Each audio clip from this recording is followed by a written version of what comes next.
Tonight at 11, a massive military bomber. It was the largest ever built. Disappears on its perilous last flight. This plane went straight in, nose first. Journey deep into the waters off our coast as explorers unlock the mystery. Hunt for the B-36. Tonight at 11 on ABC 7.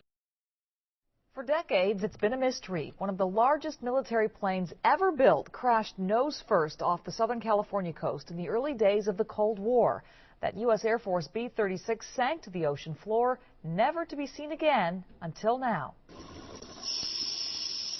We do this because we love discovery. It's just an obsession.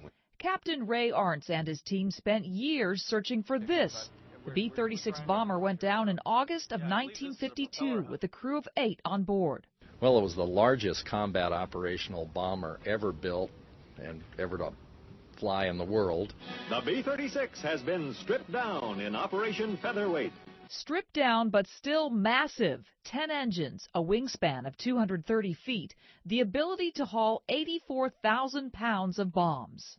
The B-36 is now able to cruise above 50,000 feet. Nicknamed the Peacemaker, the B-36 was more of a deterrent to Cold War Russia. It never flew in combat. The doomed B-36 was on a test flight from San Diego's Lindbergh Field when one of its engines caught fire. The pilot instantly realized they were in dire straits. He turned that airplane around, headed it out away from San Diego. One engine apparently fell off on their way out over the ocean. Another engine was on fire on top of that. Pilot Dave Franks held the giant plane level long enough for 7 crewmen to bail out. By the time the crew was out, he'd lost control of the aircraft and it went straight in, so it cost him his life. Photos captured the bomber's final descent and its aftermath. Franks was a hero. Okay, that's a big deal. You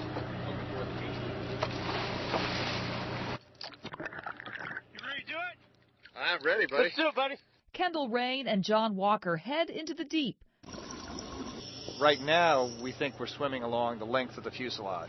The divers look for objects unique to the B-36 to confirm their find. We've looked at photographs of the B-36 landing gear, and there's no question that what you're looking at right now is that landing gear. Right? This is one of the 20-millimeter machine guns right here. The 2 barrels are on your right. This is a sighting blister where a crewman might pop up his head to get a look outside. Here's one from the last B-36 ever made, now in a museum. This is one of the main landing gear tires. We measured this using our penetration line, so you can get some scale looking at that, of how big that tire is. Almost 5 feet in diameter. So right now, we're over part of the left wing. Yeah, this thing just fell to bits when it hit the water. Oh, it's incredible. See the size of this tire? 6 of the men who bailed out that day in 1952 were rescued. Walt Hoffman bailed out, but was never found. And pilot Dave Franks will be remembered as the pilot who sacrificed his own life to save an untold number of others. To see him with his family or with his son and to realize the sacrifice, he knew what he was risking there, but he did the absolute right thing. Captain of the ship. Captain Ray and his crew won't reveal the exact location of the wreck out of fear it would attract commercial dive boats. They say it's a grave site and should be left in peace.